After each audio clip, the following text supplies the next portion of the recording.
এমনকি এই ইবলিস মরণের বিছানাও ছাড়বে না।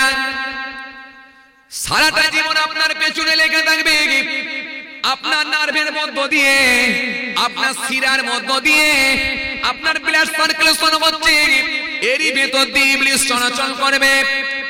এই ইবলিসকে দেখার মতো ক্ষমতা কিন্তু আল্লাহ কাউকে দেয় না। এই ইবলিসকে আপনি দেখতে পাবেন না, কিন্তু ইবলিসের কাজগুলো আপনি বুঝতে পারবেন।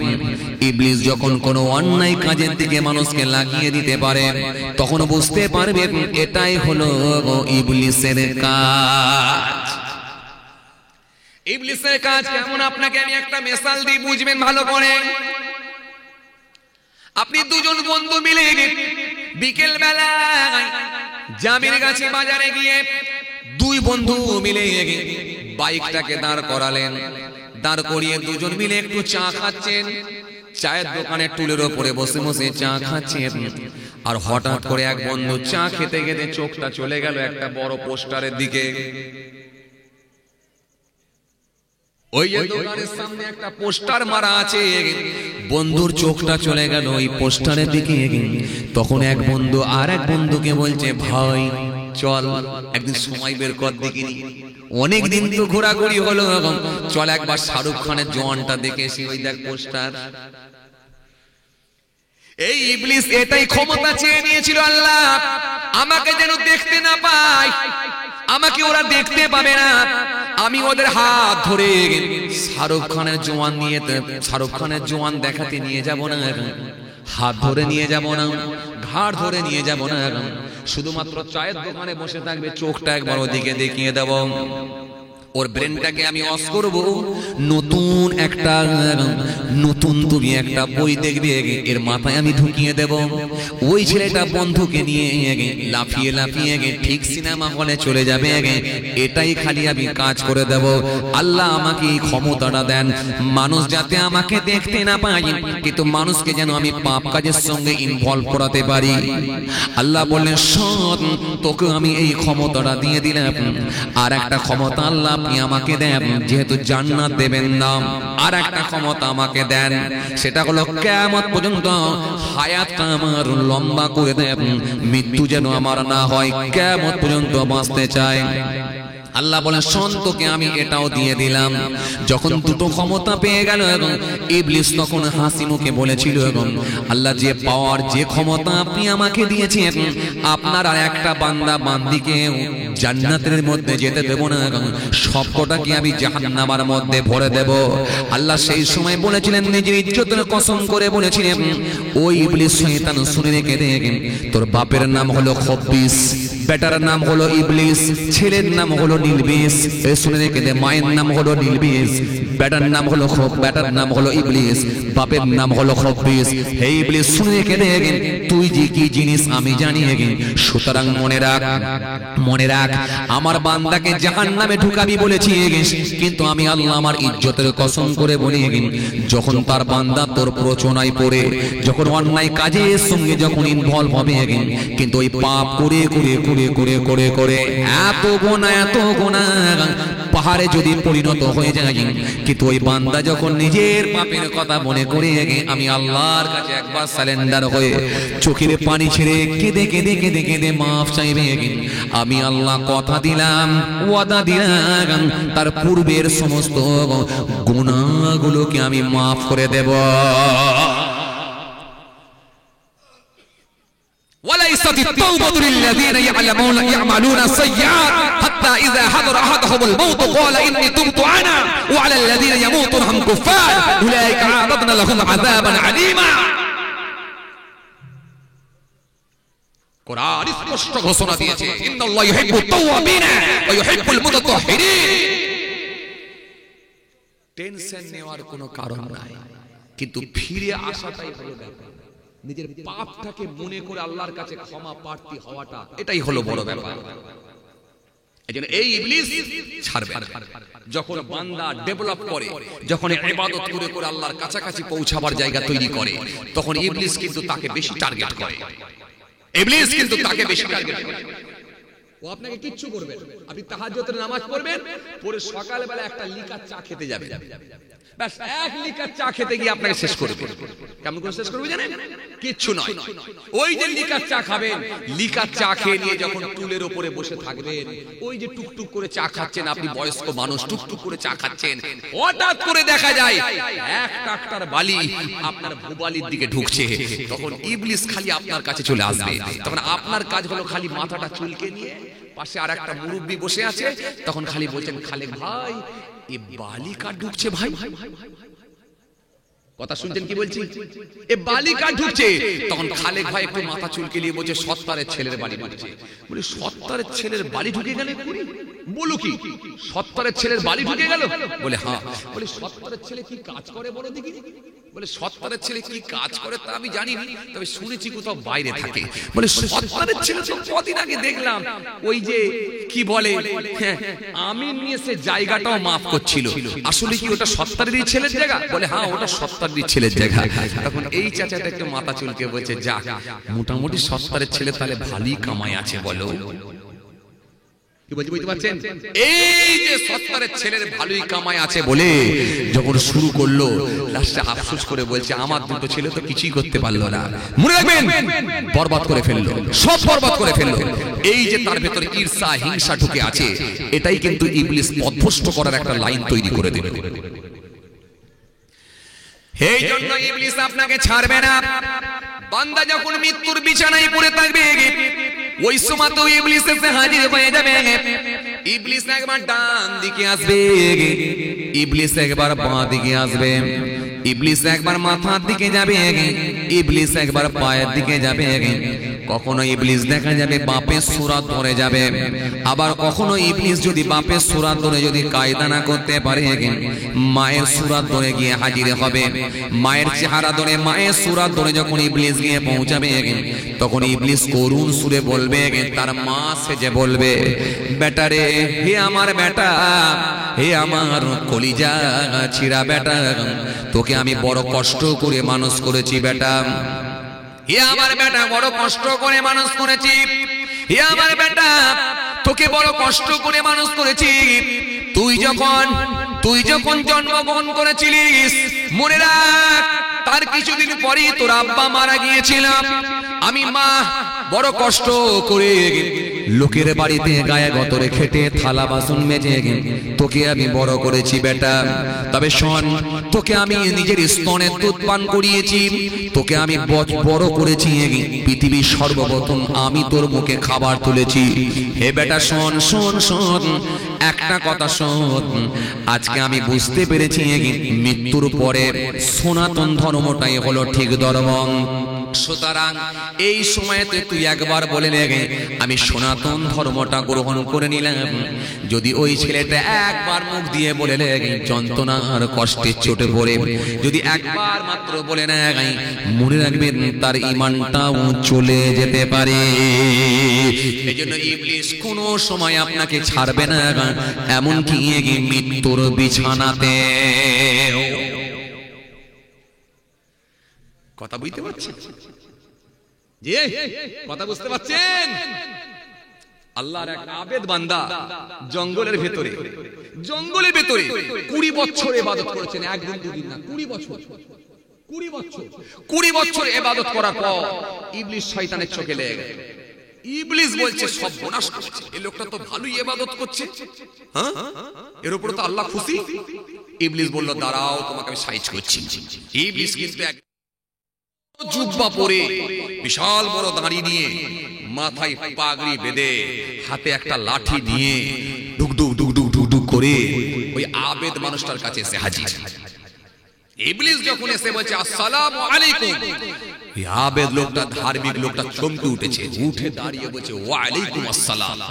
ওই ধার্মিক লোকটা ইবলিসের বুকের দিকে তাকিয়ে ভাবছে, আমি কি ইবাদত করেছি, আমার 3 ডবল বেশি একজন আল্লাহর ওলিকে পেয়ে কত ইবাদত করেছে। কথা বলেন, আমার মুখে তো যা দাড়ি তার থেকে বড় দাড়ি, আমার মাথায় তো টুপি, ইনার মাথায় পাগড়ি, আমার হাতে লাঠি নেই, ইনার হাতে লাঠি, তো আমার থেকে বড় ধার্মিক লোক, আল্লাহওয়ালা লোক, আল্লাহর ওলিকে আমি পেয়েছি। তখন ওই ধার্মিক লোকটা ঘাবড়ে গেছে, ঘাবড়ে গিয়ে বলছে ওয়া আলাইকুম আসসালাম, হুজুর আপনি আমার কাছে? ইবলিস বলল, বাবা আমি এসেছি তোমাকে একটা সুসংবাদ দেওয়ার জন্য। তুমি জানো তুমি বড় ইবাদত করছো, আল্লাহ তোমার উপরে খুশি।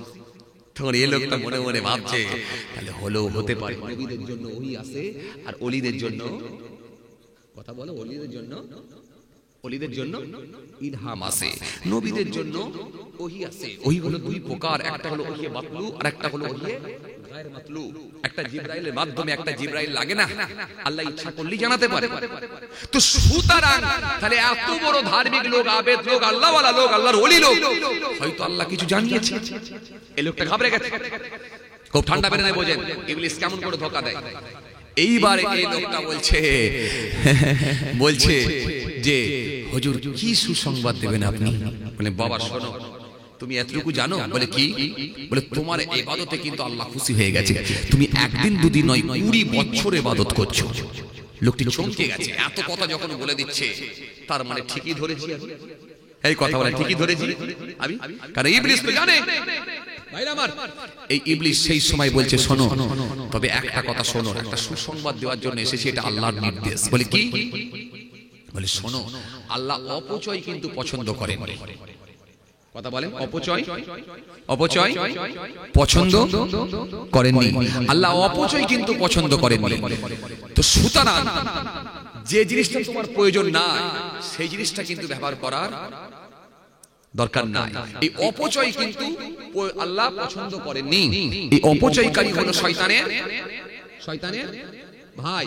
তো সুতরাং তোমার যেটা প্রয়োজন নেই সেটাকে তুমি কেন নেবে? বলে কথা ঠিক, হুজুর আমার কি প্রয়োজন নেই? বলে শোনো একটা কথা বলি, তোমার হাত কটা? বলে দুটো। পা কটা? দুটো। চোখ কটা? দুটো। নাকের ছিদ্র কটা? দুটো। কান কটা? দুটো।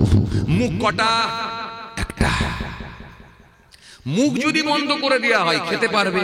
বলে না, পারবো। আচ্ছা একটা ঠ্যাং যদি তোমার কেটে নেওয়া হয় হাঁটতে পারবে? না, তাহলে লাঠির প্রয়োজন হবে, হাঁটতে পারবো না, কষ্ট হবে। পায়ের প্রয়োজন আছে। আচ্ছা হাত কটা? দুটো। আচ্ছা এই দুটো হাত, এর মধ্যে যদি একটা হাত কেটে নেওয়া হয় কাজ চালাতে পারবে? বলে চালানো যাবে না কেন, অনেক তো হাত কাটা লোক চালাচ্ছে, কথা বলেন। কিন্তু দুটো হাতের মধ্যে একটা কেটে দিলে কিন্তু আমি কিন্তু খুব কষ্টের মধ্যে পড়ে যাব, আমি অচল হয়ে যাব, কারণ দুটো হাতই প্রয়োজনীয়, দুটো হাতই প্রয়োজন আছে, দুটো হাতেরই দরকার আছে। ডান হাতের কাজ আলাদা, বাঁ হাতের কাজ আলাদা।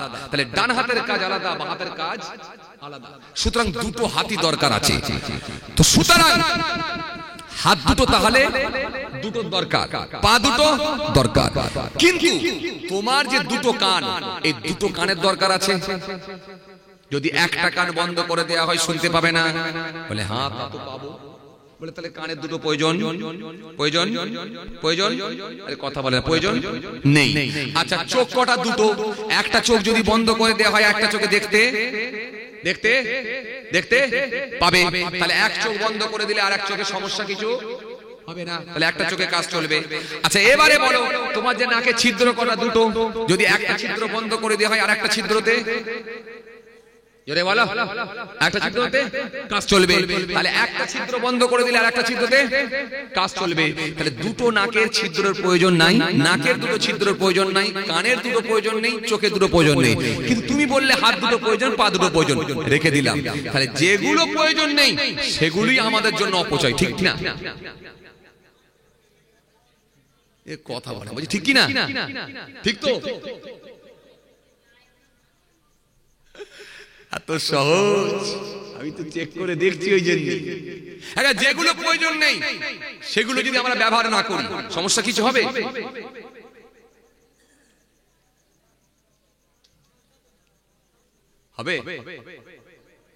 কাজ চালানো যাবে না?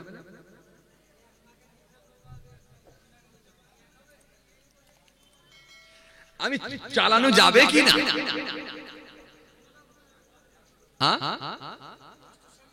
কষ্টের সঙ্গে যাবে, কষ্টের সঙ্গে মানে চালানো যাবে, কিন্তু একটা পা যদি কেটে নেওয়া হয় এর সমস্যা আরো বেশি বাড়বে, তাহলে সেই তুলনায় সমস্যা হবে না। ইবলিস বলছে যখন সমস্যা হবে না তাহলে একটা করে তুই বন্ধ করে দাও।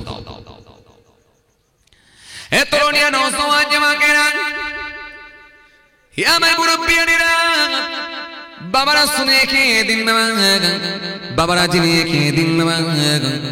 ইবলিস বলছে তাহলে একটা বন্ধ করে দাও। এখন ইবলিসের কথা মতো লোকটিকে যখন ইবলিস বোঝাতে লাগলো, যেটা তোমার প্রয়োজন নাই, যেটা তোমার দরকার নাই, সেটা করারও কোনো প্রয়োজন নাই। ব্যবহার করবে কম, ডাকবে বেশি, আল্লাহ তোমার উপরে খুশি হবেন বেশি। লোকটি চিন্তা করে দেখলো সাজেশনটা খারাপ দেয়নি। কথা বলে সাজেশন খারাপ দেয়নি, কারণ যেগুলো প্রয়োজন নেই সেগুলো দরকার নেই, আর প্রয়োজন যদি না থাকে সেগুলো দরকারও নেই, তাহলে আমি ওইগুলো ব্যবহার করব না, অথচ ডাকবো বেশি। খুশি হবে আল্লাহ, খুশি হবে, খুশি হবে বেশি। কেন ওইগুলো ব্যবহার করছি অথচ মাবুদের ইবাদত বেশি করছি, তার মানে খুশি হবে আমার উপরে বেশি। এর মাথায় ঢুকে গেল।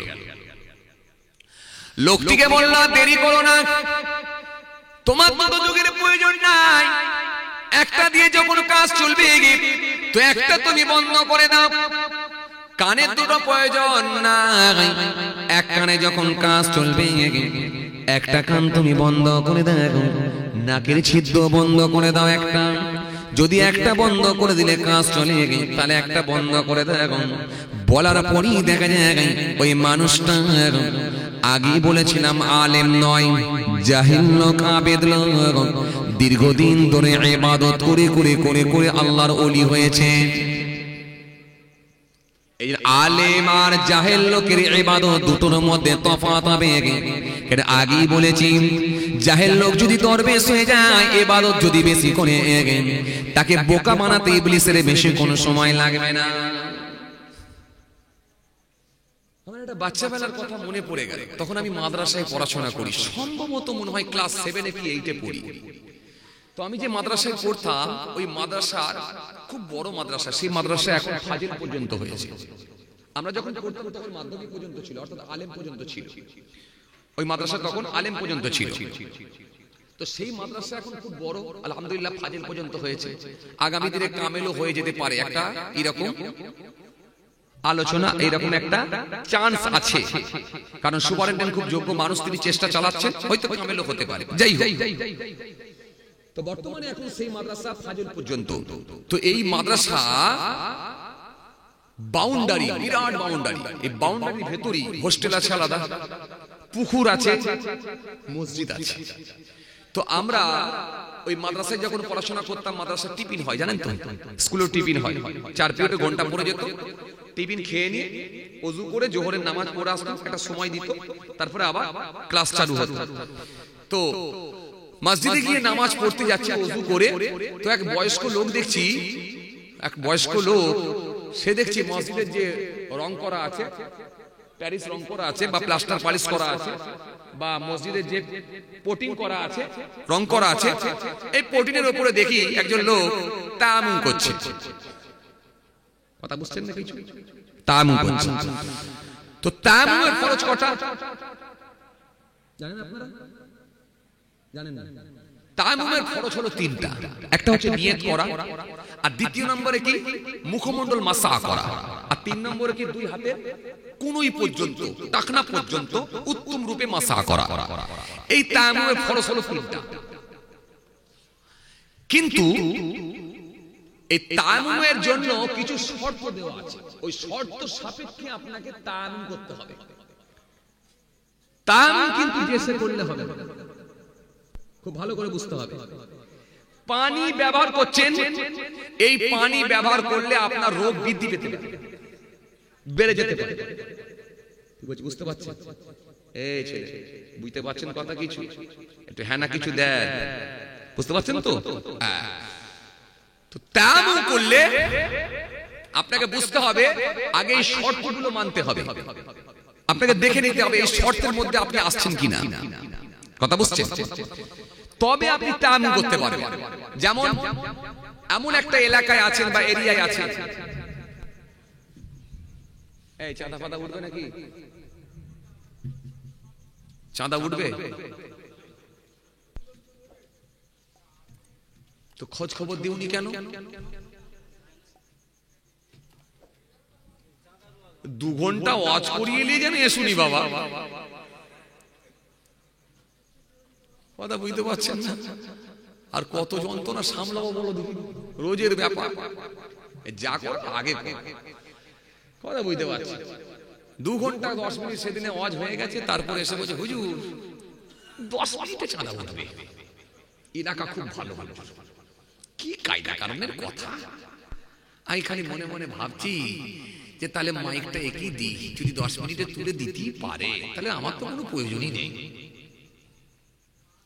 রোজ রাতে ঘাঁটছি ভাই, এই লোক যে কি যন্ত্র রে ভাই। হ্যাঁ, অত সহজ? মরে গেলে বাপর কাপড় কিনতে চাই না। আরে কথা বলে, কথা বলে, মরে গেলে বাপের কাফন কিনতে চাই না, 3 ভাই মিলে ভাগ করছে কার কত ভাগে পড়ছে। কি বলছেন আপনি? কটা প্রমাণ নেমে রাখুন, এমনও লোক আছে 3 ভাই মিলে ভাগ করছে, বাপের কাফন কে কিনবে, কত ভাগে পড়ছে। কি কথা বলবেন আপনি? বাপের সম্পত্তি যদি বেশি রেখে দিয়ে যায়, মনে রাখবেন ওই বাপটা কিন্তু মনে রাখবেন গেনার নয়, বরং যতক্ষণ তার বাপের সম্পত্তিগুলো ভাইয়েরা ঠিক মতো ভাগ বকেয়া যদি না করতে পারে, বাপের জানাজাও হওয়া মুশকিল আর দাফন কাফন হওয়া মুশকিল। লাশ 2 দিন ধরে পড়ে আছে, আমিন নিয়ে সে মাফ করছে। এক ছেলের পছন্দ হচ্ছে তো আর এক ছেলের পছন্দ হয়নি। এ বলছে ওটা আমি নেবো, ও বলছে ওটা আমি নেবো। 2 দিন পরে দাফন হয়েছে, খবর আমার কাছে আছে। কি বলছে? এই যে এই যে একটা টোটো গাড়ি, টোটো গাড়ি গেল। টোটো বোঝেন আপনারা? টোটো বোঝেন? টোটো বোঝো তুমি? এই যে লাল সোয়েটার, টোটো বোঝো?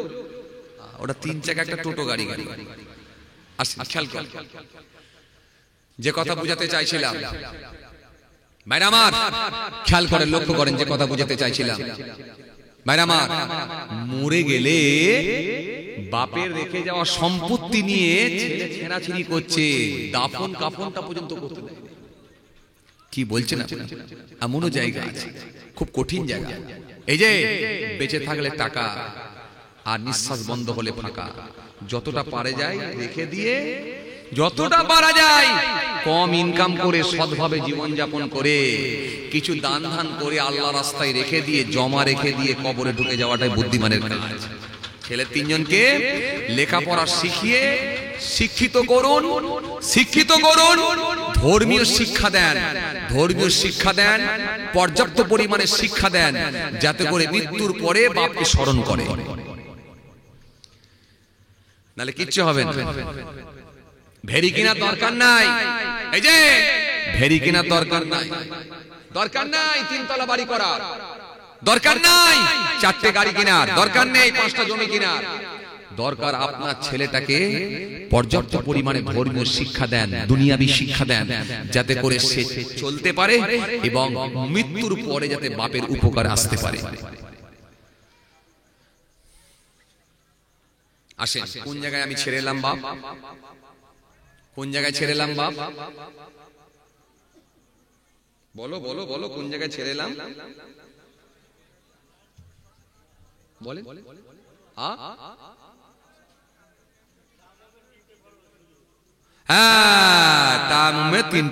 ঠিক একদম। এর জন্য কিছু শর্ত দেওয়া আছে। যদি আপনি পানি ব্যবহার করেন, আপনার রোগ যদি বৃদ্ধি হয়ে যেতে পারে, বেড়ে যেতে পারে। যদি পানি ব্যবহার করতে আপনি না পারেন, চলতে পারে। এরপরে কি বাবাজি আমার ভাইরা ভালো করে শোনেন, কি এমন একটা জায়গায় পানি আছে যেখানে কোনো হিংস্র প্রাণী আছে, এমন একটা জায়গায় পানি আছে যেখানে কোনো হিংস্র প্রাণী আছে, বাঘ আছে, ভল্লুক আছে, বা হাতি আছে, বা সিংহ আছে, ওইখানে গিয়ে যদি ওযু করতে যান, হতে পারে বাঘ আপনাকে খেয়ে ফেলতে পারে। এই ডিসটেন্স কতটা? এই বহু ডিসটেন্স এমন জায়গায় আছে আপনি হেঁটে গিয়ে পানি আনতে পারবেন না। এই তায়াম্মুমের যে শর্তগুলো আছে, শর্ত সাপেক্ষে আপনি তায়াম্মুম করতে পারবেন, কিন্তু তায়াম্মুম করলেও আপনি কিসের উপরে তায়াম্মুম করবেন সেটাও আপনাকে জানতে হবে। জি, তায়াম্মুম করবেন কিসের উপরে সেটাও কিন্তু আপনাকে জানতে হবে। যেমন মাটি, চুন, সুরকি, এই সমস্ত যে তায়াম্মুমের যে শর্তগুলোর, এই তায়াম্মুম করার যে বস্তুগুলোর কথা বলা আছে পরপর, এইগুলোর উপরে তায়াম্মুম করতে পারবে। আপনি কিন্তু কোনো দেওয়ালে রং বা পোটিং এর উপর রং আপনি তায়াম্মুম করতে পারবেন না। তো আমি যে কথা বুঝাতে চাইছিলাম, তো আমি সে মনে আছে তো, সে বড় লোক মসজিদে মনে আছে, উনি রঙের উপরে দিয়ে এরকম করে তায়াম্মুম করছেন। আমি বললাম, চাচা চাচা এখানে কিন্তু তায়াম্মুম আপনার হবে না, কারণ এটা রং পট্টি করা আছে, পট্টি করা আছে, পালিশ করা আছে, প্লাস্টার পালিশ, রং পট্টি, এখানে কিন্তু তায়াম্মুম হবে না। তখন বলছে, বাবা তুমি বুঝবে না, তুমি অল্প বুদ্ধি তো, আসলে তোমাকে এখন অনেক পড়াশোনা করতে হবে। আমি বলি, কি বিপদে পড়েছি, কি বিপদে পড়েছি? আমি বলি, চাচা হবে না, যদি আমার কথা বিশ্বাস না হয় আমার মাদ্রাসার হুজুর আছে, কি জিজ্ঞেস করুন। আসলে এই জন্য ব্যাপারটা কি হচ্ছে, এই যারা মাদ্রাসায় পড়া যারা ছাত্র আছে না, এরা যখন কোনো চাচাকে যখন ধর্মীয় কোনো বিষয়ে যখন সেটাকে জানিয়ে দেবে বা সজাগ করবে, কিছু কিছু চাচা আছে দেখবেন বয়স্ক লোক, ওই কথাগুলো গ্রহণ করতে চায় না। তুমি ছোট মানুষ, তুমি কি বুঝবে, কি বুঝবে? আসে এবার আপনাকে আমি যে কথা বোঝাতে চাইছিলাম, চলুন এবার একটু পূর্বে চলে গেলাম। সেই আবেদ লোকটা চোখে পট্টি, মনে আছে আপনাদের? মনে আছে, চোখে পট্টি আর নাকে পট্টি, কানে পট্টি দিয়ে ইবলিস তার কাজ করে দিয়ে বেরিয়ে গেল। মনে আছে আপনাদের? কাজ করে দিয়ে বেরিয়ে গেল প্রায় না করে প্রায় 10 বছর। 10 বছর কিন্তু ওই লোকটা ইবাদত করে দিয়েছে। 10 বছর পরে একদিন কোনো রকমে বা কোনো প্রয়োজনে ওই মানুষটি এখন জঙ্গলের ভেতর দিয়ে একটু বাইরের দিকে বেরিয়েছে। বেরিয়েছে দেখি একটা ছোট্ট মাদ্রাসার ছাত্র, ছোট্ট ছেলে, হাতে একটা কিতাব নিয়ে আর টুকটুক করে হেঁটে হেঁটে যাচ্ছে। চাচাটাকে দেখি বলছে, আসসালামু আলাইকুম। চাচা বলে, ওয়া আলাইকুম আসসালাম। চাচা আপনার নাকে পট্টি, চোখে পট্টি, কানে পট্টি, ব্যাপারটা কি একটু বলুন তো। বলে, খোকা এর গভীরতা তুমি বুঝবে না, এখন অনেক জ্ঞানের দরকার। ওই যে আগে আপনাকে বললাম, ওই যে বলতে গেলি বলবে এর গভীরতা বুঝবে না, অনেক জ্ঞানের দরকার। কারণ ও শুধু মনে করে চাচাটা কি জানেন, যে আমার দাড়ি সাদা হয়ে গেল, আমি বিরাট জ্ঞানী লোক। কিন্তু চাচা স্টার্ট করেছে কোথায় বলেন থেকে? দুনিয়ার সব জায়গা থেকে যখন রিটায়ার হয়ে গেছে তারপরে নামাজ শুরু করেছে। কিন্তু এই মাদ্রাসা ছেলেটা কবে থেকে শুরু করেছে বলেন দেখি? তার বাপ বাচ্চাবেলা থেকে 7 বছরে গিয়ে মাদ্রাসায় ভর্তি করে দিয়ে চলে এসেছিল। ওই মাদ্রাসায় গিয়ে ভোরবেলায় যখন দুনিয়ার মানুষ ঘুমোচ্ছে, ওই বাচ্চা তখন 7 বছর বয়স, কাঁথা মুড়ে দিয়ে শীতের সময় ঘুমোচ্ছে। হাফেজ সাহেব রাত 4টের সময় ঘুম থেকে উঠে, খালি ওপরে টিন লাগানো আছে, দাম দাম করে 3 বার টিনটাকে বাজিয়ে দিল। ধর্মর করে হুজুর আওয়াজ দিয়েছে, ছাত্র সব দৌড় উজু করতে গেছে। যদি ছাত্র না যায়, হাফেজ সাহেব কাঁচা কঞ্চিটা নিয়ে এসে একবার মারা তো দূরের কথা, তার বিছানার সামনে এসে বালিশে একবার কাপাক করে মেরেছে, বাপরে মারে করে দৌড়। তাহলে এই 7 বছর বয়স থেকে যেটা শিখেছে, আপনি 62তে গিয়ে শিখেছেন মনে কোনো হবে? এই 7 বছর থেকে যেটা শিখেছে, আপনি যদি 62 বছরে গিয়ে বলেন যে আমি কমপ্লিট করে নিয়েছি, হয় কখনো? কখনো হয়? তাহলে তো আপনি মেসি হয়ে যাবে। এই মেসি বৃদ্ধ বয়সে কিন্তু খেলা শেখে না, মেসি বাচ্চা বয়স থেকে শিখেছে। নবী বলেছে বাচ্চা বয়স থেকে নামাজ পড়ো, বাচ্চা বয়স থেকে নামাজ পড়ো, নামাজ বাচ্চা বয়স থেকে পড়ো, 7 বছর থেকে প্র্যাকটিস করো। 10 বছর 11 বছর যদি হয়ে যায়, না যায়, একটু হালকা চটচাপড় লাগাও, তাকে মসজিদে যাওয়ার লাইন তৈরি করে দাও। কিন্তু আপনি নিজেই তো পড়েননি, আপনি শুরু করেছেন 62 বছর থেকে। দুনিয়ার জমিনে আপনার যখন কোনো মূল্য নেই, আপনি স্কুলে সার্ভিস করতেন, মাস্টার মশাই ছিলেন, কিন্তু সরকার বললো তুমি রিটায়ার হয়ে গেছো, আর তোমার সেই বুদ্ধি আর মাথায় বুদ্ধি থাকবে না, তুমি স্মরণে কিছু রাখতে পারবে না। এখন তোমার যে বয়সের জায়গায় এসে গেছো, এখন কখন কি বলে ফেলবে নিজেই করতে পারবে না। সুতরাং চলো, তোমাকে আর খাটতে হবে না, বাড়িতে গিয়ে বিছানায় শুয়ে থাকো, পেনশন দেওয়া হবে, টাকা তোমার ঘরে পৌঁছে যাবে। তাই সরকার তো বলতো যে বুড়ো বয়সের মাস্টার গুলোকে লোক, আরে কথা বলেন না কেন? কোন বুড়ো মাস্টারকে নিয়েছে? কলেজের প্রফেসর ছিল, আর দাম নেই, 60 বছর হয়ে গেছে, পয়সা পেয়ে যাবি, চিন্তা নেই, কিন্তু তুই আর পড়াতে পারবি না বাপ, তোর বয়স হয়ে গেছে, তুই দুর্বল হয়ে পড়েছিস, তোর ব্রেন মাঝে মাঝে মিস করছে। আর আমরা কি করি, যখন সব জায়গাতে রিটায়ার হয়ে যাচ্ছি, তখন মসজিদে ঢুকছি। কথা বলেন না কেন? কথা বলেন। কথা বলেন জি। সব জায়গা থেকে যখন রিটায়ার হয়ে গেছে তখন মসজিদে ঢুকছে, হাই রে হাই, সিপিএম এর মেম্বার ছিল, সেও পা পর্যন্ত জামা পরে, সেও মুখে দাঁড়ি রেখে, মাথায় টুপি দিয়ে, ঘাড়ে রুমাল দিয়ে সেও মসজিদে যাচ্ছে। ও এলাকায় সিপিএম এর মেম্বার ছিল। লোকে বলছে আর কি মারবি, ও তো এখন আল্লাহর হয়ে গেছে। কথা বলে না, বলছে আর কি মারবি, ও তো এখন আল্লাহর হয়ে গেছে। আবার কেউ বলছে ও আবার মসজিদের মুয়াজ্জিন হয়েছে। কথা বলতে পারছেন না? কিন্তু ওর পুরানো খাতা যদি একবার খুলে দেখেন, হাই রে হাই, হাই রে হাই, খাতা সব ফ্লাপ হয়ে বসে আছে। জি, ঘরের গাদায় আগুন, বলে আমি আছি। লোকের বাড়ি ভাঙাই, বলে আমি আছি। লোকের দোকানে শাটার বন্ধ করে দেওয়া, বলে আমি আছি। মার্ডার কেসে আসামি, বলে আমি আছি। খুন করা, বলে আমি আছি। বাপ বেটায় মারপিট লাগিয়ে দেয়া, বলে আমি আছি। লেঠিয়ারি করা, বলে আমি আছি। রাতের বেলা সোনপুর বাজারে গিয়ে ডাকাতি করা, মানুষের সামনে থেকে মাল আত্মসাৎ করে নেওয়া, তাও বলছে আমি আছি। খুব ভালো করে শুনে, আল্লাহ দয়া করে যদি মাফ করে দেয় তো আলহামদুলিল্লাহ বেঁচে গেলাম, বেঁচে গেলে। আর যদি বলে অঙ্ক বুঝে নেব, বাবা ইয়ামাল মিসকালা যারাতিন খায়রান ইয়ারা ওয়া ইয়ামাল মিসকালা যারাতিন শাররান ইয়ারা, কি হবে? কি হবে? অবস্থা খুব খারাপ। আসেন, আমি যেটা বলতে চাইছিলাম, তাহলে বৃদ্ধ বয়সে আপনি বললে হবে না অনেক জেনে গেছি। আপনাকে জানতে হলে বাচ্চা বয়স থেকে মাদ্রাসায় পড়ে প্র্যাকটিস করে ওখান থেকে শুরু করতে হবে, জিরো থেকে শুরু করতে হবে, বিন্দু থেকে সিন্ধু, সিন্ধু থেকে বিন্দু নয়, বিন্দু থেকে সিন্ধু। আপনি এটা ভাববেন না যে আসমানি জ্ঞান আপনার কাছে আছে, আপনাকে পড়াশোনা করতে হবে। জি ভাইরা আমার, বন্ধুরা আমার, সাথী মহব্বতের ভাইরা, এই যে অনেক মৌলবীরা ওয়াজ করে বেড়াচ্ছে, হাই রে হাই, এত বেফাস কথাবার্তা বলছে। আমি তো মাঝে মাঝে ইউটিউব শুনলে হাসি, আর মাঝে মাঝে ভাবি যে একবার করে বলে দেবো নাকি। আবার ভাবছি বললেই তো আবার বলবে যে আমার উপর হিংসা হচ্ছে, সে এক জ্বালা। কিন্তু জাতির ঈমান নষ্ট হয়ে যাচ্ছে, জাতির ঈমান নষ্ট হয়ে যাচ্ছে। নবী যেই কথা বলেনি সেই কথাগুলো নিজে বানিয়ে বানিয়ে বলে ফেলছে, বলে নবীর নামে চাপিয়ে দিচ্ছে। এই যে ফেরেশতা নিয়ে কটু কথা বলে ফেলছে, কোরআন নিয়ে কটু কথা বলে ফেলছে। এই যে জাতির ঈমান যে কোথায় যাচ্ছে সেটা আল্লাহই ভালো জানে। মজলিস হাসছে, এই যে কানে দুল সে হাসছে, লাল চুল সে হাসছে, তিরিং তিরিং করে লাফাচ্ছে। এই না হলে হুজুর আসে, ভেতরে ঢুকলেই সোজা হয়ে যাবে, ভেতরে ঢুকলেই সোজা হয়ে যাবে। আপনি জানেন না, আপনাকে জানতে হবে, এত সহজে না। মনে রাখবেন বাবাজি, আমার ভাইরা, মনে রাখবেন, ওয়াজের মতো ওয়াজ করতে গেলে আপনাকে পড়াশোনা করতে হবে, স্টাডি করতে হবে।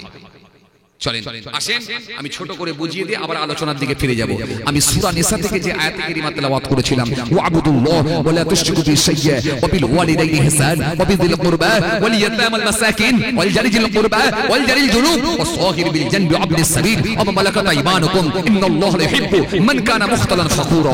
আবার আমি সেই দিকে ফিরে যাব। আসে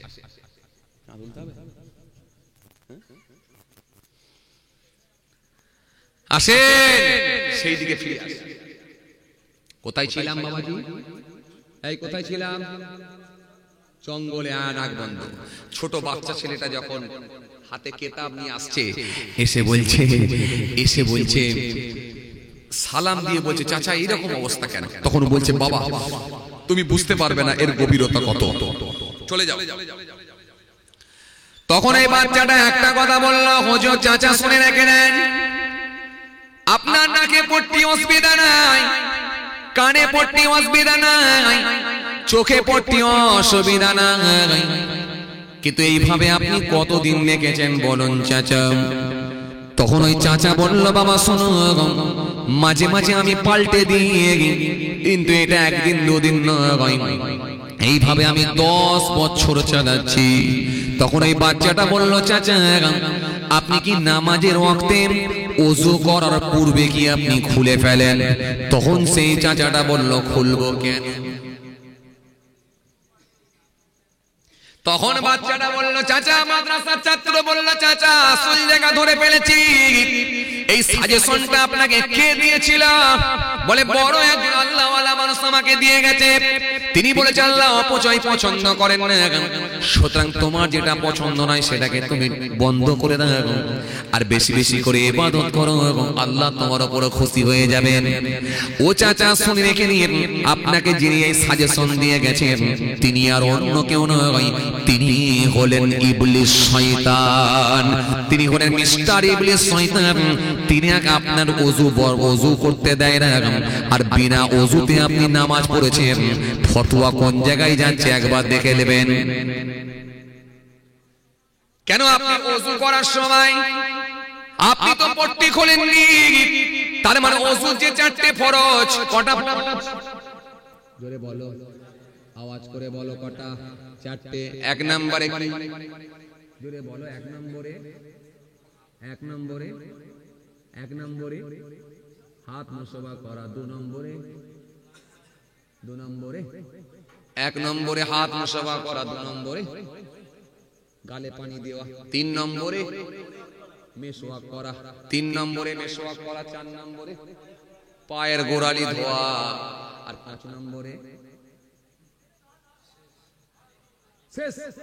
তাহলে 1 নম্বরে কি ছিল? হাত মুসবা করা। 2 নম্বরে কি ছিল? গালে পানি দেওয়া। আর 3 নম্বরে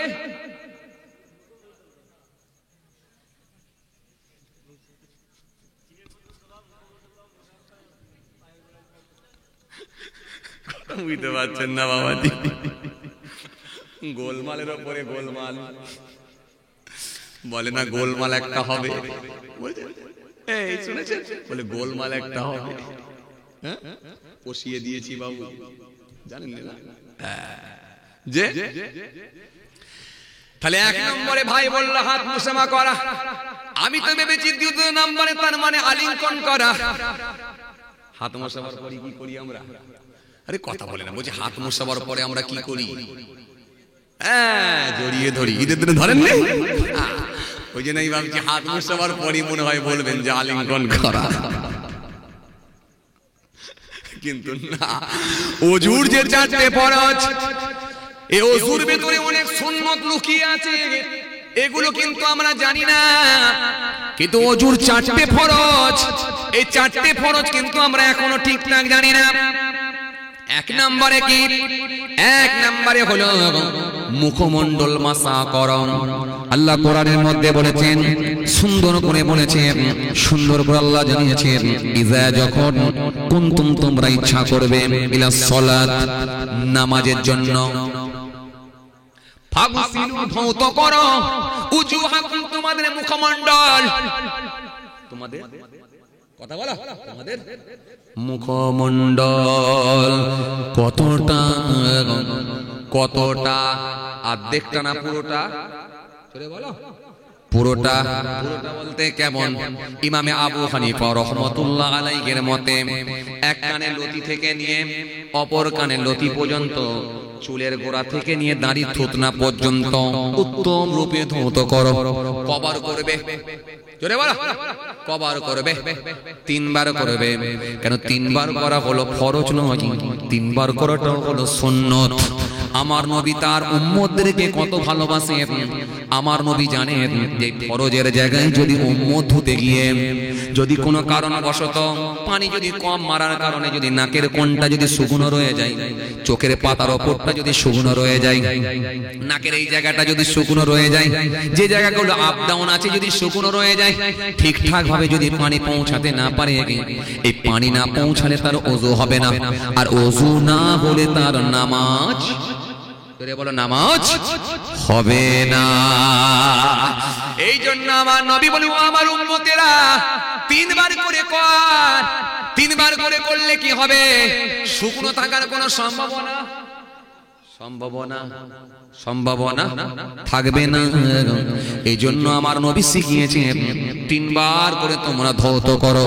এই জন্য 3 বার করে ধোয়াটা হলো সুন্নাত, আর একবার ধুলি কিন্তু ফরজ আদায় হয়ে যায়।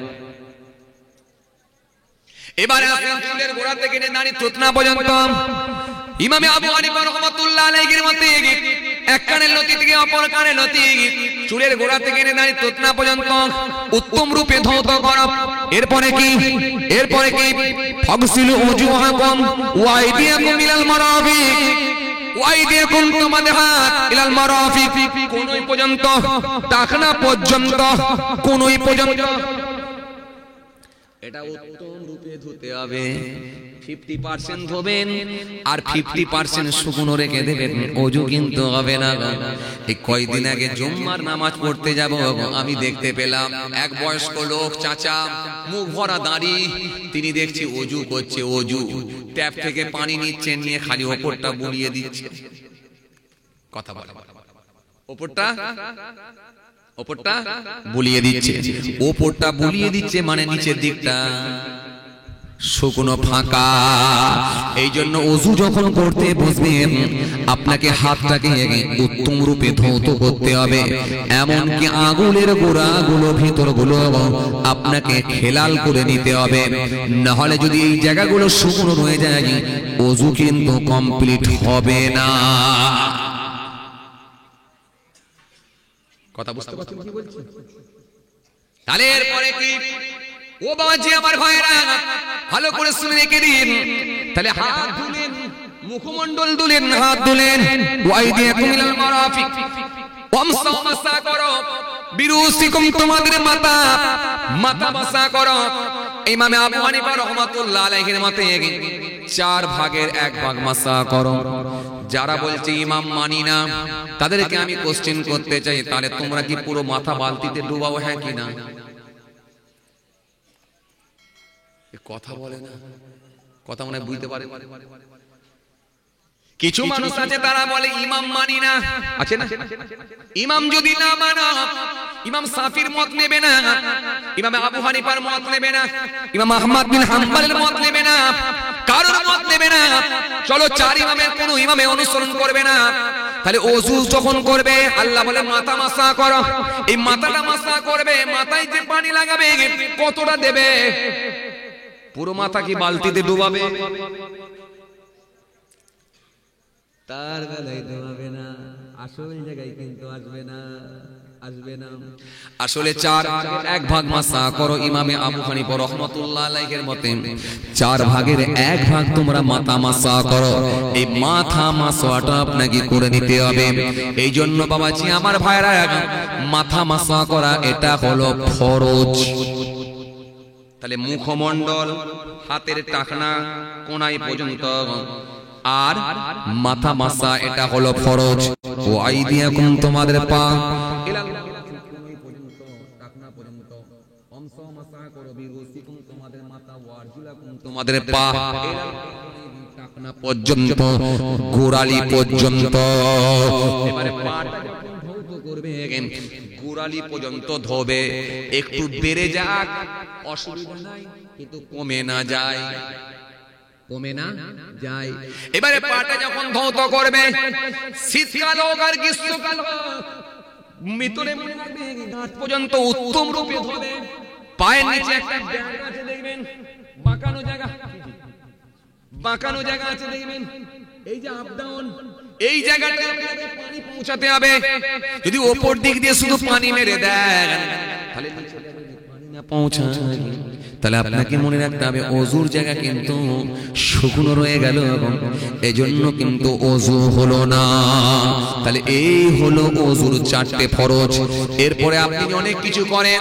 কি করেন? ওযু যখন করতে গেলেন উঁচু জায়গায় বসলেন, আল্লাহর নাম নিলেন, বিসমিল্লাহ বলে শুরু করলেন। এরপরে মেসওয়াক করলেন, এগুলো সব কিন্তু সুন্নত। দোয়া পড়লেন সুন্নত, মেসওয়াক করলেন সুন্নত, উঁচু জায়গায় বসলেন সুন্নত। বাবাজি আমার ভাইরা, উঁচু জায়গায় বসে এই কোনই পর্যন্ত ভালো করে ধুয়ে দিলেন, এই কবজি পর্যন্ত ধুয়ে নিলেন। এবারে কুল্লি করলেন সুন্নত, নাকের মধ্যে পানি পৌঁছালেন সুন্নত। কারণ একটা ওযুর ভিতরে অনেক সুন্নত লুকিয়ে আছে, আসলে কিন্তু এগুলো ফরজ নয়। বুড়ো বয়সে শিখেছি তো আমরা, যাক এখন বেশি চাপ দিলে বলে আর হবেই না। কি বলেন? বেশি চাপ দিলে আবার তাহলে আমি যাবো ও অত কাজ করতে পারবো না। একদম ঠিক। এমনি হতে চাইনি, আবার এরপরে যদি লোড দেওয়া হয় তাহলে সব কথা বলেন। চলেন আসে, সে মনে আছে নাকে পট্টি মনে আছে? তখন ওই বাচ্চাটা মাদ্রাসার ছাত্রটা বলেছিল, চাচা ফরজের জায়গাটা যখন পানি পৌঁছায় না, তার মানে আপনার ওযু হয় না।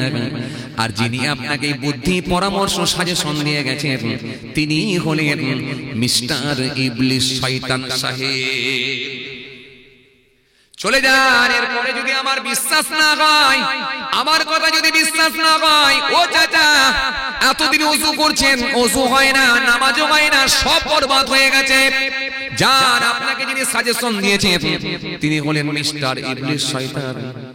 যদি আপনার বিশ্বাস না হয়, আমার মাদ্রাসার ওস্তাদ সুপারিনটেন্ডেন্টকে গিয়ে একবার জিজ্ঞাসা করে নেবেন, হুজুর এই এই ঘটনা ঘটেছে, তিনি আপনাকে বলে দেবে এর পরিপ্রেক্ষিতে কি করতে হবে। আমার কথা যদি বিশ্বাস না হয়, আমার মাদ্রাসার হুজুরকে গিয়ে জিজ্ঞাসা করবেন, চাচা আমি চললাম, আসসালামু আলাইকুম। হাতে কিতাবটা নিয়ে বাচ্চাটা মাদ্রাসার দিকে চলে গেল। বুড়ো বয়সে যদি বলে মেসি হব, হয় আরে মেসিকে অনেক প্র্যাকটিস করতে হয়েছে, জগিং করতে হয়েছে, ডান দিকে ঝাঁপ দিতে হয়েছে, বাঁ দিকে ঝাঁপ দিতে হয়েছে, ফুটবল মাঠেতে গিয়ে জাম্প করতে হয়েছে, কত কাচার খেতে হয়েছে, তবে এখন খেলছে মেসি। আর্জেন্টিনার প্লেয়ার খেলছে মেসি। যখন খেলছে মেসি ঘরে থাকবেন আর পিসি, খেলছে মেসি ঘরে নেই আর পিসি, খেলছে মেসি। মাঝে মাঝে আওয়াজ দিয়ে বলছে খেলছে নেইমার, পাবলিক বলছে তুলে মার, তুলে মার, তুলে মার, একটা গোল কর, তুলে মার, খেলছে নেইমার। এই ভক্ত তো আজকের দিনে, আর এই প্র্যাকটিস তো দীর্ঘদিনের। কথা বুঝতে পারছেন?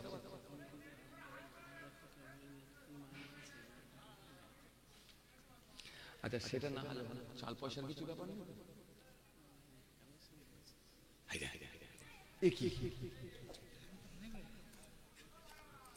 আল্লাহ এ তো অনেক কালেকশনে বলেছে, মানে চাল পয়সা বলে না তো।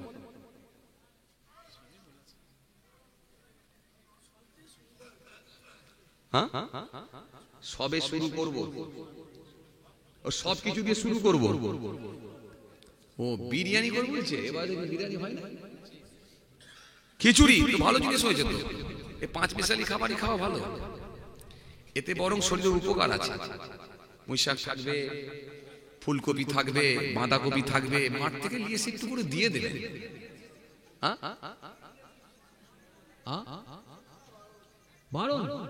বিক্রি করে দেবেন, তাহলে লোকে খাবে। আর কি করবেন, যে খুব চা, খুব চা। চলে ওয়াজ তো ধরেছিলাম সূরা নিসা থেকে একটা আয়াত কারিমা তেলাওয়াত করেছিলাম। ওই বলতে বলতে আমি এত দূর চলে এলাম। কষ্ট হচ্ছে বাবাজি? এই জোরে বলুন কষ্ট হচ্ছে? মাশাআল্লাহ, তাকবীর দেন, নারে তাকবীর। আরো জোরে দেন, নারে তাকবীর। আরো আওয়াজ দেন, নারে তাকবীর, নারে তাকবীর। কি গো বাবাজি, সেই 2 ঘন্টা হয়ে গেল, তবে খাতা নিয়ে এলে বাবা, তো আগে এসো। ও খাতা রেডি করতে 2 ঘন্টা লেগে গেল। কি হবে এবার বলো দেখি। আমি তাই এই তোমাদের এই কি বলে খুসখুস করছে বলে একটু এদিক ওদিক দেখে বলাই বুঝতে পেরে গেছি যে পয়সা টয়সা তোলার কেস মনে হয় আছে। তাহলে তো প্রথমে বুঝতেই পারি, আমি আমার মতো ওয়াচ করে যাচ্ছি, আবার লম্বা করে দিতে ওয়াচ। আহা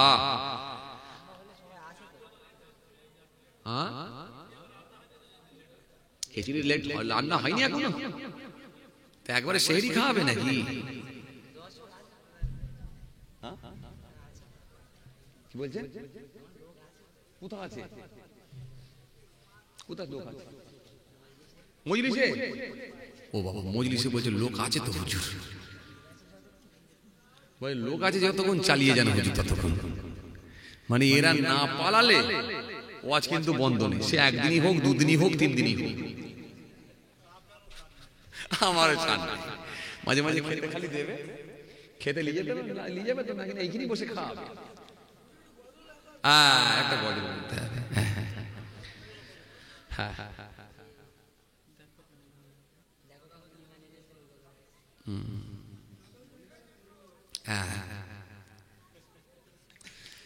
পয়সা কি হবে বলেন দেখিনি এখন?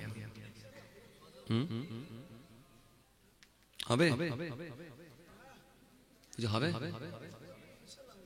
বাহ মাশাআল্লাহ। আগে এই লাল চাদর হবে মাশাআল্লাহ, ঠিক আছে। এই লাল গেঞ্জি হবে? হ্যাঁ ঠিক আছে মাশাআল্লাহ মাশাআল্লাহ মাশাআল্লাহ। আগে ও লাল জ্যাকেট হবে মাশাআল্লাহ, হবে ইনশাআল্লাহ হবে। যাক ঠিক আছে, মোটামুটি লালটা ঠিক আছে। এরপরে কি কালার আছে? সবুজ কালার না? হ্যাঁ সবুজ কালার। আচ্ছা এই সবুজ কালার জামা ভাই, হ্যাঁ উনি তো প্রথম থেকেই সম্মতি দিচ্ছে ইনশাআল্লাহ হবে।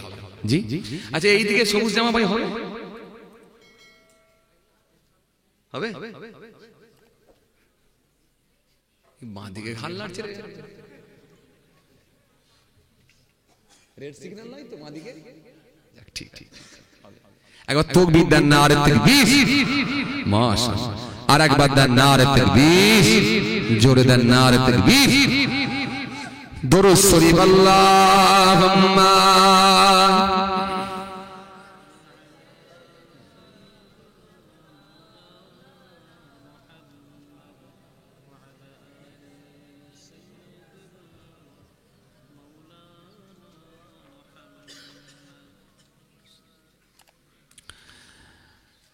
দুরূদ শরীফ আল্লাহুম্মা সাল্লি আলা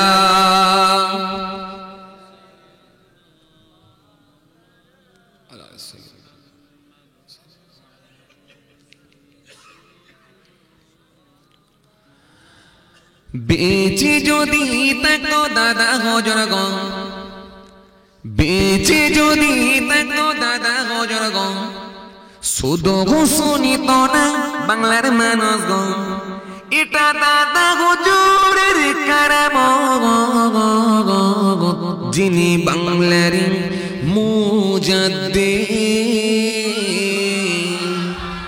যিনি বাংলার মুজাদ্দিদ, যিনি বাংলার মুজাদ্দিদ, যিনি বাংলার মুজাদ্দিদ। আল্লাহুম্মা সাইয়্যিদ মাওলানা ওয়ালা আলি সাইয়্যিদ মাওলানা মুহাম্মদ ভালোবাসি আমি তোমায় নয়ন ভরে, তাই হুসাইনে তোমায় স্মরণ করে। জামানার মুজাদ্দিদ হয়েছো তুমি, জামানার মুজাদ্দিদ হয়েছো তুমি, আমিও দেখলে তোমায় সফল হতাম। যিনি বাংলার মুজাদ্দিদ, যিনি বাংলার মুজাদ্দিদ, যিনি বাংলার মুজাদ্দিদ, যিনি বাংলার মুজাদ্দিদ। বেঁচে যদি থাকো দাদা হজরগণ, বেঁচে যদি থাকো দাদা হজরগণ, শুধু শুনিত না বাংলার মানুষগণ, এটা দাদা হুজুরের কারাম, যিনি বাংলার মুজাদ্দিদ, যিনি বাংলার মুজাদ্দিদ, যিনি বাংলার মুজাদ্দিদ,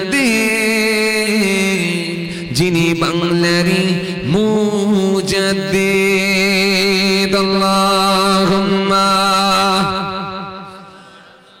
সাইয়্যিদনা মাওলানা মুহাম্মদ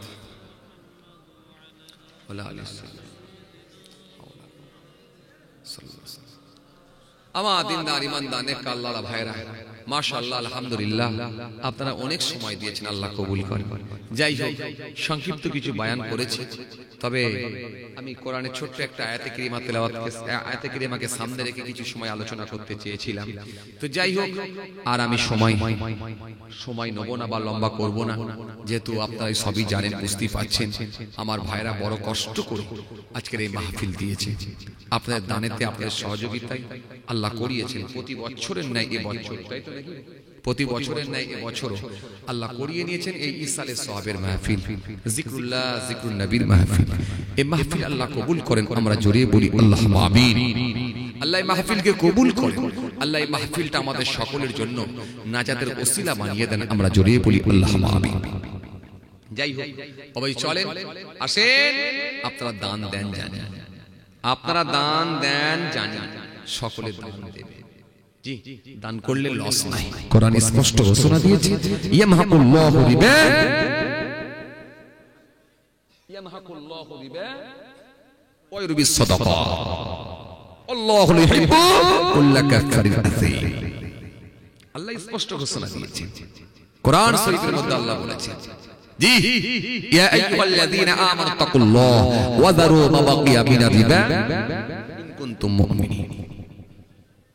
কোরআন শরীফের মধ্যে আল্লাহ বলেছেন, জি, আমি সব বসে আছি, কথা বলছেন।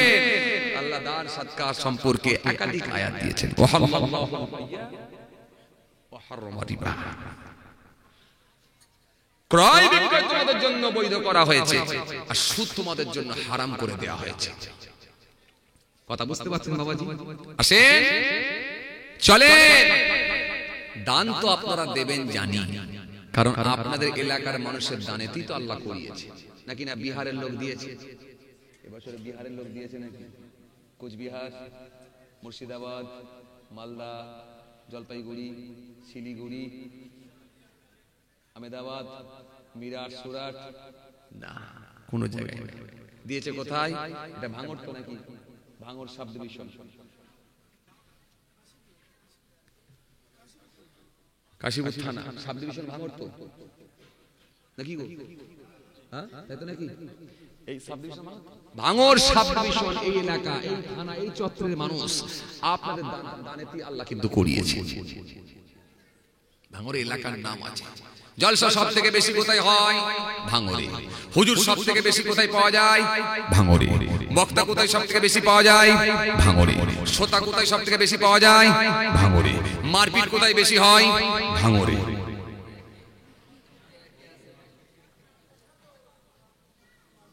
হয় না? জমি নিয়ে দলাদলি কোথায় হয়? ভাঙড়ে। কোথায় হয়? রাজনীতি নিয়ে মারপিট কোথায় হয়? ভাঙড়ে। এলাকা কে কার দখলে রাখবে? ভাঙড় এখন খবর এসেছিল না, পেপার খুললি ভাঙড়।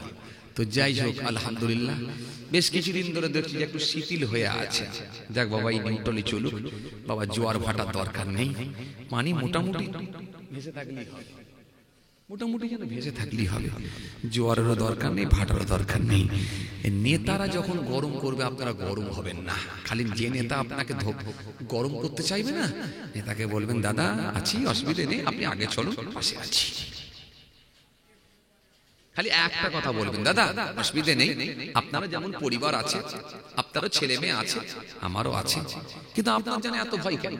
সামনে গেলে পুলিশ ভ্যান, পিছনে গেলে পুলিশ ভ্যান, মাঝখানে সিকিউরিটি, সব তো নিয়ে ঘুরছেন দেখছি, আর আমাকে খালি বলছেন ময়দানের নাম ৫,০০০ টাকা দেবো। দাদা আপত্তি নেই, আপত্তি নেই সাহেব, আপত্তি নেই, ৩,০০০ টাকার জন্য লড়াই যাবো না, আপনি আগে চলেন, পিছনে আছি।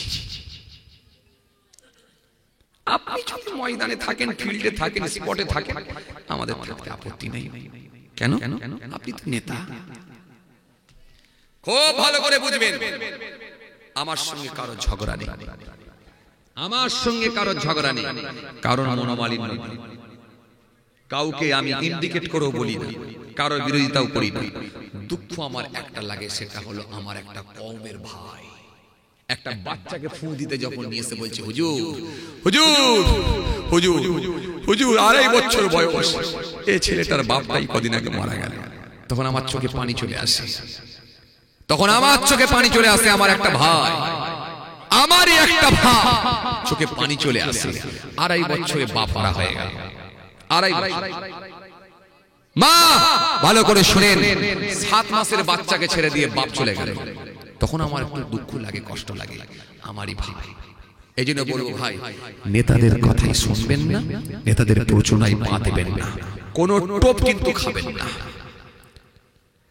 হাতে দিলে খেয়ে নেবেন, টাকা দিলে নেবেন, লড়াইয়ের ময়দানে কিন্তু যাবেন না, পিছিয়ে থাকবেন। বুদ্ধি করে চলে চলে ভাইরা আমার। যাই হোক, আমার জন্য দোয়া করবেন। একবার তাকবীর দেন, নারে তাকবীর, আরো জোরে দেন নারে তাকবীর, আরো জোরে দেন নারে তাকবীর। আফসোস লাগে কোথায় জানেন? আজকে ফিলিস্তিনের মুসলমানগুলো যে নির্মম ভাবে তাদের উপর অত্যাচার করা হচ্ছে, যে নির্মম ভাবে তাদেরকে মারা হচ্ছে, মৃত্যুর মিছিল চলছে, মৃত্যুর প্রতিযোগিতা চলছে, কে কটা মারতে পারে। আফসোস এটাই, কষ্ট এটাই, কষ্ট এটা। যখন এলাকার মানুষ মারা যায় শুনি, পেপার পত্রিকায় দেখি, তখন অন্যান্য কওমের মানুষ, অন্যান্য কমিউনিটির মানুষ, তারা সর্বসময় এগুলোকে নিয়ে তারা খবর, পেপার পত্রিকার, মিডিয়া সবসময় হেডলাইনে রাখে মুসলমানের নাম। আপনি ভাবতে অবাক হবেন, এই ভারতবর্ষের জমিনে তাবরেজ মারা গেছে, সানাউল্লাহ মারা গেছে, পিটিয়ে মারা হয়েছে, আফলাককে পিটিয়ে মারা হয়েছে, জুনায়েদকে পিটিয়ে মারা হয়েছে, আপনার আফলাককে পিটিয়ে পিটিয়ে মারা হয়েছে, তার গায়ে পেট্রোল ঢেলে দিয়ে, কেরোসিন পেট্রোল ঢেলে দিয়ে দেশলাই কাটি মেরে আগুন জ্বালিয়ে দেওয়া হয়েছে। সারা ভারতবর্ষের মানুষ এই চিত্র, এই ছবি দেখেছে। এরপরও যে লোকটা তাকে মেরেছে তাকে নেতা বানিয়ে দেওয়া হয়েছে। আবার এই মুসলমানগুলোকে আবার আতঙ্কবাদী, টেররিস্ট, নানা রকম ভাবে মন্তব্য করা হচ্ছে, নানা রকম ভাবে। এই হচ্ছে বর্তমান অবস্থা।